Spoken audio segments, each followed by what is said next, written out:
23 जुलाई 2024 दिन के 10 बजे यूनियन गवर्नमेंट ने फुल बजट पेश किया और इस बजट में कई सारे प्रस्ताव टैक्स के बारे में भी थे, खासकर कैपिटल गेन टैक्स के बारे में, जो कि बाद में इसमें कुछ संशोधन करके पार्लियामेंट ने इसको पास भी कर दिया। आज हम चर्चा करेंगे उसी प्रस्ताव की जिसे पार्लियामेंट ने पास कर दिया, कैपिटल गेन के बारे में। और इसके साथ साथ हम ये भी बातें करेंगे कि यदि हमारे पास दुकान, मकान, property, mutual fund, shares, jewellery, ornaments, gold या कुछ इस तरह का कैपिटल एसेट हो जिसे बेचकर हमें कैपिटल गेन मिलता है, तो उस पर कैपिटल गेन कैसे कैलकुलेट होगा और कैपिटल गेन कैलकुलेट होने के बाद उस पर टैक्स का कैलकुलेशन कैसे होगा। और इसके साथ साथ ही क्या हम ये भी चर्चा करेंगे कि क्या इसमें ऐसी कोई व्यवस्थाएं हैं कि ये जो कैपिटल गेन टैक्स हमें देना पड़ेगा, इसको या तो हम जीरो कर सके या इसको कम से कम कर सके। एस्टोन टैक्सविल के नए वीडियो में आपका एक बार फिर से स्वागत है। यदि इस वीडियो से आपके नॉलेज बेस में कोई वैल्यू एडिशन होता है तो इसे लाइक करें, अपने फ्रेंड्स के साथ शेयर करें और कमेंट में ये बताएं कि आपको ये वीडियो कैसा लगा, क्या इसमें कोई इंप्रूवमेंट की और भी जरूरतें हैं, जिससे हमें ये मालूम हो सके कि जो चीजें मैं अपने व्यूअर्स को कम्युनिकेट करना चाह रहा हूं वो प्रॉपर ढंग से हम कम्युनिकेट कर पा रहे हैं या नहीं कर पा रहे हैं। और यदि आप नए सब्सक्राइबर हैं इसको सब्सक्राइब भी करें और सब्सक्रिप्शन बटन के बगल में जो बेल आइकन है इसके ऑल पर क्लिक करें ताकि हमारे सभी नए वीडियो की नोटिफिकेशन आपको लगातार मिलती रहे। और साथ ही साथ कमेंट बॉक्स में न्यू सब्सक्राइबर लिखें ताकि हमें ये मालूम हो सके कि आप हमारे न्यू सब्सक्राइबर हैं। मेरा नाम डीएम झा है। सबसे पहले हम बात करते हैं होल्डिंग पीरियड की, जिसके बेसिस पे हम लॉन्ग टर्म या शॉर्ट टर्म कैपिटल गेन का कैलकुलेशन करते हैं।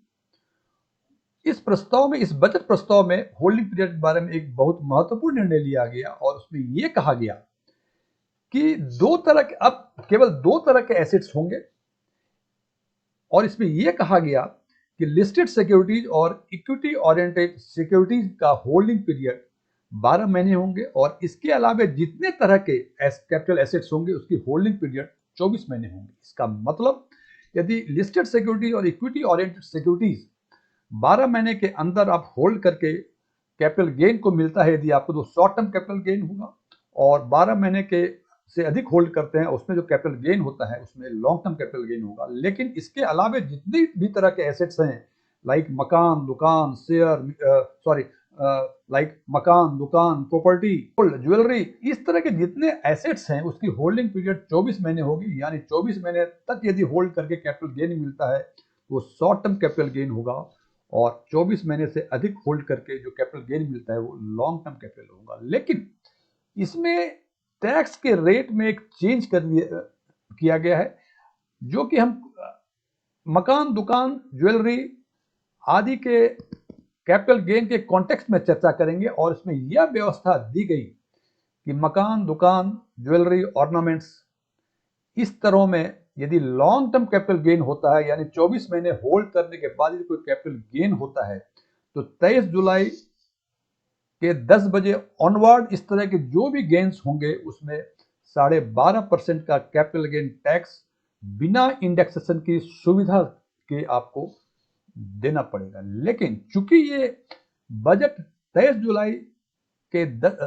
2024 के दिन 10 बजे आई थी, कुछ ऐसे एसएससी होंगे जिन्होंने 23 जुलाई के पहले इस एसेट्स को परचेज किया था और वो 23 जुलाई के बाद यदि इसमें इसको सेल करते हैं और लॉन्ग टर्म कैपिटल गेन होता है तो उनको ये लगा कि ये उनके साथ अन्याय हो गया। इसके लिए गवर्नमेंट ऑफ इंडिया ने एक प्रोविजंस किया कि जिन्होंने कैपिटल एसेट 23 जुलाई 2024 के पहले परचेज किया है और 23 जुलाई 2024 ऑनवर्ड उसको कैपिटल गेन, कोई लॉन्ग टर्म कैपिटल गेन होता है, तो उनको दो सुविधाएं दी गई और उन दोनों सुविधाओं में से वो सुविधा जो उनके लिए बेनिफिशियल हो उसको ऑप्ट करने की अनुमति दी गई। और उनको कहा गया कि जिन्होंने कैपिटल एसेट 23 जुलाई 2024 के पहले परचेज की थी वो विदाउट इंडेक्सेशन 12.5% या with indexation 20% capital gain tax calculate करें और उनको जो भी इसमें बेनिफिशियल लगता है वो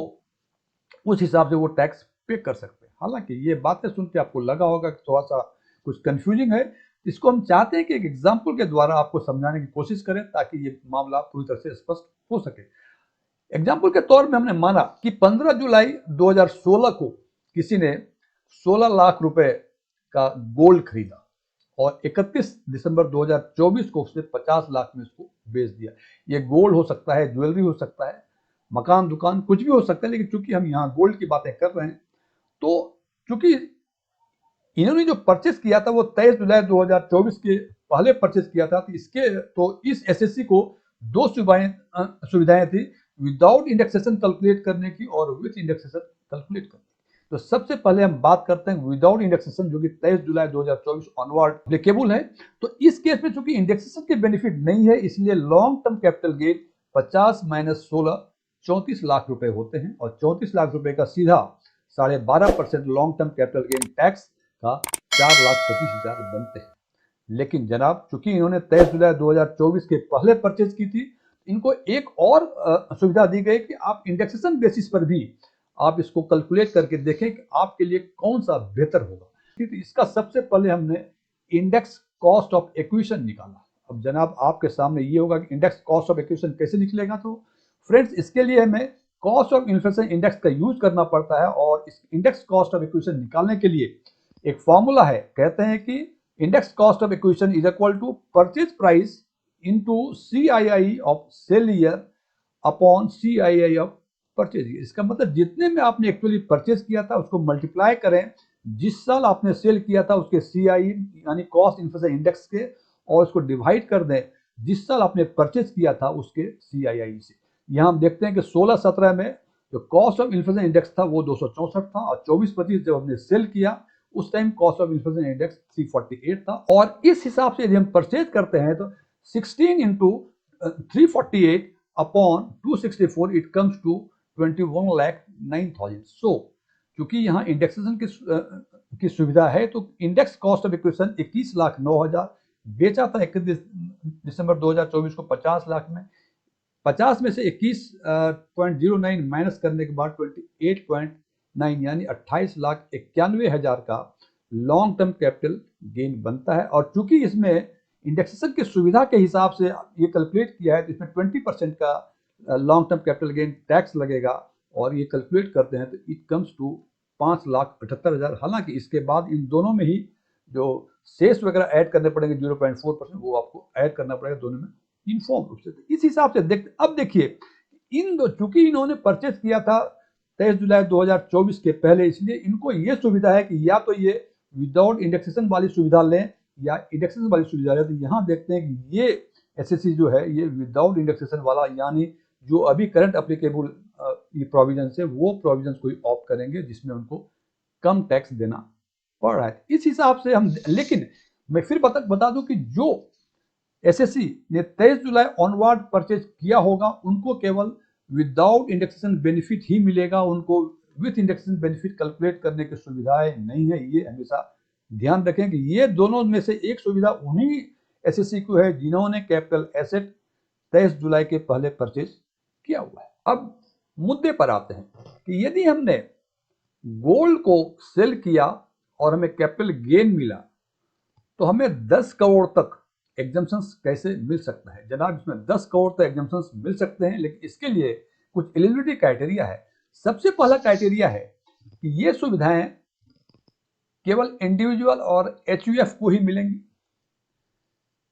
नंबर 2 कि ये केवल लॉन्ग टर्म कैपिटल गेन होगा तभी आपको एग्जम्पशंस मिलेगा, यानी इस पे आपको टैक्स नहीं देना पड़ेगा with certain conditions up to 10 crore. इसका मतलब यदि इसमें शॉर्ट टर्म कैपिटल गेन हुआ यानी 2 वर्षों के अंदर आपने सोने को बेचा और जो गेन हुआ वो शॉर्ट टर्म कैपिटल गेन होगा, उस शॉर्ट टर्म कैपिटल गेन पे आपको पूरे के पूरे टैक्स देने पड़ेंगे। लेकिन यदि 2 साल से अधिक होल्ड किया उसके बाद जो गेन हुआ उस गेन को लॉन्ग टर्म कैपिटल गेन कहते हैं और उस कैपिटल गेन पर ही केवल ये एग्जम्पशन की सुविधा मिलेंगी। लेकिन सुविधा कब मिलेंगी? जब आप इंटायर नेट कंसिडरेशन मतलब जितने में आपने सेल किया उस पूरे सेल प्रोसीड्स को आप इन्वेस्ट कर दें इन रेजिडेंशियल हाउस ओनली, जो आवासीय मकान है उसमें भी इन्वेस्टमेंट करेंगे। इंटायर नेट कंसिडरेशन तभी ये सुविधाएं मिलेंगी, तभी एग्जम्पशन मिलेंगे। और चूंकि इसमें रेजिडेंशियल हाउस में इन्वेस्ट करने की बातें कही गई हैं, तो ये ध्यान रखना है कि इन्वेस्टमेंट आप करेंगे 1 ईयर प्रायर, यानी जिस दिन आपका long term capital gain create हुआ उसके 1 साल पूर्व तक यदि आपने कोई हाउस परचेज किया होगा, या जिस दिन long term capital gain create हुआ उसके नेक्स्ट 2 ईयर्स तक यदि आप इसको परचेज करते हैं तो आपको ये एग्जेम्पशंस मिलेंगे। और यदि आप चाहते हैं कि आपको फ्लैट्स या विले या बिल्डिंग बनवानी है आपको, लेकिन ये बिल्डिंग होनी चाहिए रेजिडेंशियल, तो ये जिस दिन आपका long term capital gain create होता है, या यूं कहें जिस दिन आप ट्रांसफर करते हैं प्रॉपर्टी को मीन्स सोने को, उसके 3 वर्षों के अंदर आपको मकान बनवानी चाहिए। ये दोनों कंडीशंस पूरे होते हैं इन्वेस्टमेंट की लिहाज से, तो आपको एग्जेम्पशंस पूरे के पूरे अमाउंट पे मिलेंगे। लेकिन वही कंडीशंस है कि इसकी लिमिट जो है 10 करोड़ तक हो गई, यानी यदि आपने 15 करोड़ में सोना बेचा तो पूरे के पूरे 15 करोड़ में जो कैपिटल गेन बनते हैं पूरे पर नहीं मिलेगा, बिकॉज ये कंसिडरेशन जो है केवल लिमिटेड है up to 10 crore of proceeds only. जनाब, अब सवाल ये है कि ये भी हो सकता है कि आपको जो इंटायर नेट कंसिडरेशन है उसमें से फुल्ली आप इन्वेस्ट ना करें इन रेजिडेंशियल हाउस, आप पार्शियली कर सकते हैं। तो उस केस में कैपिटल गेन कैसे कैलकुलेट होगा, तो उसके लिए एक फॉर्मूला है।